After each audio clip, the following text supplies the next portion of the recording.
मुलांनो, आपण शिष्यवृत्ती परीक्षेतील बुद्धिमत्ता या पेपरमधील एक छान टॉपिक घेऊन आलो. त्या टॉपिकचं नाव आहे समसंबंध. या शब्दावरूनच आपल्या लक्षात येतं की प्रश्न कसा असेल. या ठिकाणी 3 शब्द दिले जातात पहा. त्यातल्या पहिल्या 2 शब्दाचा जो संबंध आहे तोच आपल्याला तिसऱ्या शब्दाचा आणि चौथ्या शब्दाचा लावायचा आहे. त्यासाठी 4 पर्याय दिले जातील. त्यातला एक पर्याय अचूक आपल्याला शोधायचा आहे. मग हे समसंबंधावर प्रश्न कशावर येतात? 3 टॉपिकवर येतात पहा. एक तर शब्दसंग्रह, आकृत्या आणि संख्या. याच्यामध्ये पण काय काय प्रश्नामध्ये तुम्हाला विचारलं जातं. एक तर रंग, रूप, आकार, चव, कार्य, क्रिया, रचना, स्थान, ऊर्जा, उपयोग, विशिष्ट क्रम, उपयोग. यामध्ये काहीतरी साम्य असतं किंवा काहीतरी विसंगती असते. ती आपल्याला पहिल्या आणि दुसऱ्या शब्दात जी दिलेली आहे ती शोधून काढायची आणि त्यावरून तिसऱ्या आणि चौथ्या शब्दामध्ये तोच संबंध लावून बरोबर चौथा शब्द आपल्याला शोधायचा आहे पहा. त्यासाठी मी 2 प्रश्न घेतलेले आहेत पहा. ऊसाचा संबंध शेताशी लावलाय, म्हणजे ऊस कुठं पिकतोय? शेतामध्ये.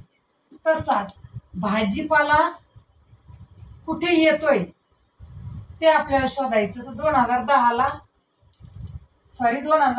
2020ला हा प्रश्न विचारलेला आहे पहा. ऊस शेत तसं भाजीपाला काय? आता इथं दिलंय पहा, मंडई, मळा, बाजार, दुकान. आता खेड्यातल्या मुलांना माहिती असतं पहा, भाजीपाल्याचं जे शेत असतं त्याला मळा म्हणतात पहा.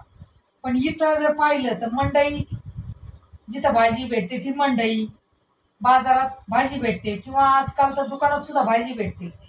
पण इथं संबंध काय दिलेला आहे पहा, ऊस जिथं पिकतो ती जागा म्हणजे शेत. तसं भाजीपाला जिथं पिकवला जातो त्याला म्हणतात मळा. काय म्हणतात त्याला? मळा. म्हणजे हे उत्तर आपलं बरोबर आहे. त्याच्यानंतर चिंच, आंबट पहा. चिंच, आंबट म्हणजे चिंचेची चव सांगितली. तसं सैंधव काय?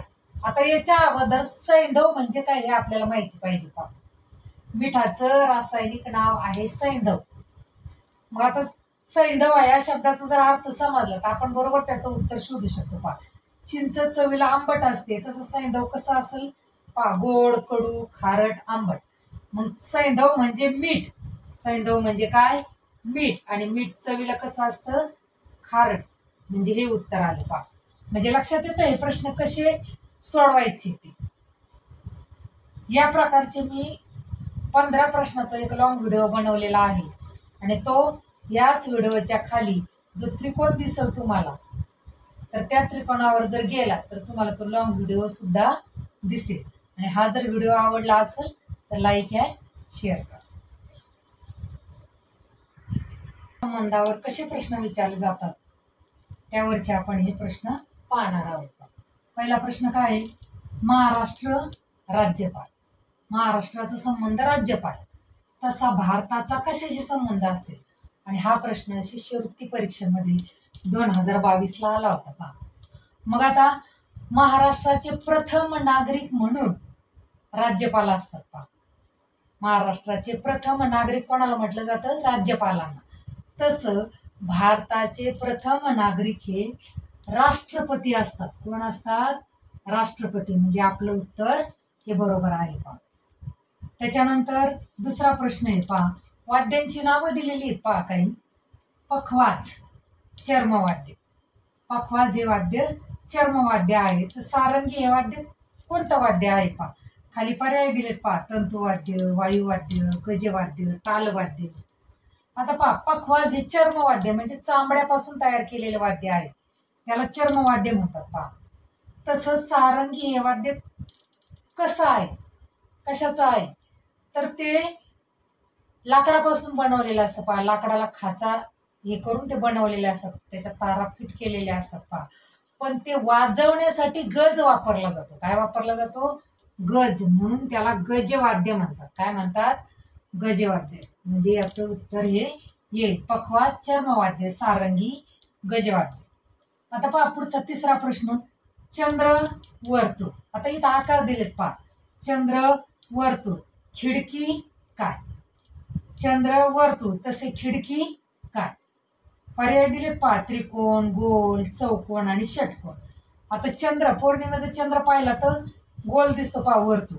तसं खिडकी जर शब्द उच्चारला तर सर्वात अगोदर आपल्या डोळ्यासमोर चौकोन येतो पहा. म्हणजे याचं उत्तर काय येणार आहे? पर्याय क्रमांक 3 चौकोन. आता पुढे पहा, हरिण, पाडस तसे घोडा काय? आता हरणाच्या पिलाला काय म्हणतात? पाडस. तसं घोड्याच्या पिलाला काय म्हणतात ते शोधायचे पहा. कोकरू नाही, शिंगरू बरोबर. म्हणजे घोडा, शिंगरू पहा, हरिण, पाडस तसं घोड्याच्या पिलाला काय म्हणतात? शिंगरू म्हणतात पहा. आता इथं कोकरू म्हणाल तर मेंढीच्या पिलाला कोकरू म्हणतात. म्हणजे या पद्धतीने आपल्याला शोधून काढायचंय पहा. पुढचा प्रश्न पहा, भाकरी, ज्वारी, भाकरी, ज्वारी तसे लोणी काय? आता भाकरी तयार करण्यासाठी ज्वारी लागते, तसं लोणी जर तयार करायचं असेल तर हे 4 पैकी काय लागेल पहा. ऊसापासून काय लोणी होत नाही, कैरीपासून लोणी होत नाही, दूध, दुधापासून दही केलं जातं आणि दह्यापासून लोणी काढलं जातं. म्हणजे आपला पर्याय क्रमांक 3 हा बरोबर आलाय पहा, दूध. पुढे चिमणी, नाम तसे गेला काय? चिमणी हे काय आहे? नाम आहे. तसं गेला हे काय आहे पहा. तर या 4 पर्याय दिलेत पहा. क्रियापद, सर्वनाम, नाम, विशेषण. तर वाक्याचा अर्थ पूर्ण करणारा शब्द आहे म्हणजे हे काय झालं? क्रियापद. पहा पुन्हा एकदा आपण याचा सराव घेऊया पहा. महाराष्ट्र राज्यपाल तसे भारत राष्ट्रपती, पखवाज, चर्मवाद्य तसे सारंगी गजवाद्य, चंद्र, वर्तुळ तसे खिडकी चौकोन, हरिण, पाडस तसे घोडा शिंगरू, भाकरी, ज्वारी तसे लोणी दूध, चिमणी, नाम तसे गेला क्रियापद. चला पुढचा प्रश्न पाहूया आपण. प्रश्न पहा, शिवाजी, संभाजी तसे तानाजी काय? पर्याय दिलेत पहा, शहाजी, व्यंकोजी, मानाजी आणि रायबा. आता इथं मुद्दाम असं दिलंय पहा, म्हणजे लक्षात तुमचा गोंधळ उडण्यासाठी. छत्रपती शिवाजी महाराजांच्या मुलाचं नाव काय? छत्रपती संभाजी. तसं तानाजी मालुसरे यांच्या मुलाचं नाव काय? तर या 4 मध्ये रायबा. तुम्हाला तो गडाला पण सिंह गेला ते आठवलं असेल पहा लगेच. आधी लग्न कोंढाण्याचं, नंतर माझ्या रायबाचं. हे कोण म्हटलेलं आहे? तानाजी मालुसरे. म्हणजे याचं उत्तर काय आलं? पर्याय क्रमांक 4. पहिल्या 2 शब्दातला संबंध तुम्ही जर बरोबर ओळखला ना तर तुम्हाला उत्तर अचूक शोधता येतं पहा. आता तारे, पुंज, समूहदर्शक शब्द आला पहा. तारे एकत्र आले, ताऱ्यांचा पुंजकार, त्याला म्हणतात तारे पुंज. तसं अनेक वाद्य एकत्र ठेवल्यानंतर त्याला काय म्हणतात पहा? वाद्य. वाद्याला समूहदर्शक शब्द काय आहे? संगीत नाही. रुंद काय शब्द आहे? रुंद. तारे पुंज तसे वाद्य रुंद. पुढं शाप, वर तसे तीक्ष्ण काय? आता हे काय आलंय? विरुद्धार्थी शब्द आले पहा. शापच्या उलट वरदान, तसं तीक्ष्णच्या उलट काय? उलट शोधायचंय. नाही तर आपण जर घाई प्रश्न वाचला तर तीक्ष्ण लगेच धारदार आणि कुचदार म्हणून मोकळं होतं पहा, पण उत्तर चुकतंय. त्यापेक्षा अगोदर पहिल्या 2 शब्दातला संबंध शोधून काढायचा आणि नंतरच पर्याय व्यवस्थित शांततेत वाचून अचूक उत्तर शोधायचं. शाप, वरदान तसं तीक्ष्णच्या विरुद्ध काय होईल पहा? धारदार होणार नाही, सपाट होणार नाही आणि कुचदार होणार नाही, तर काय होणार आहे? बोथट. म्हणजे हे उत्तर आपलं बरोबर आहे. त्यानंतर कार्तिक, मोर तसे दुर्गा काय? या ठिकाणी कार्तिक हे गणपतीचा मोठा भाऊ, त्याचं वाहन काय? गणपतीचं वाहन काय आहे? उंदीर. तसं कार्तिकचं वाहन काय आहे? मोर. तसं दुर्गा मातेचं वाहन काय आहे? 4 पैकी वाहक, सिंह, गरुड, घुबड. तर यामध्ये दुर्गे मातेचं वाहन सिंह आहे. आपण पाहतो पहा, दुर्गा माता सिंहावर बसलेली आहे, हो की नाही? म्हणजे हे उत्तर आपलं बरोबर आहे. कृत्रिम, नैसर्गिक तसे लघु काय? आता आपण भूगोलात शिकलेलो असतो पहा, लघु ग्रह, किंवा मराठीत शिकलेलो असतो लघु लहान, हे की नाही? लघु छोटे. पण या पहिल्या 2 शब्दामधील जर संबंध आपण समजावून घेतला तर आपल्याला अचूक उत्तर शोधता येईल. कृत्रिम, नैसर्गिक हे सुद्धा काय आलेलं आहे? विरुद्धार्थाचे शब्द आलेले आहेत पहा. मग लघु म्हणजे काय? लहान. त्याच्या विरुद्ध काय शब्द आहे इथं? लहान नाही होणार, छोटे नाही होणार, ग्रह नाही होणार. उरला काय? लघु, गुरु.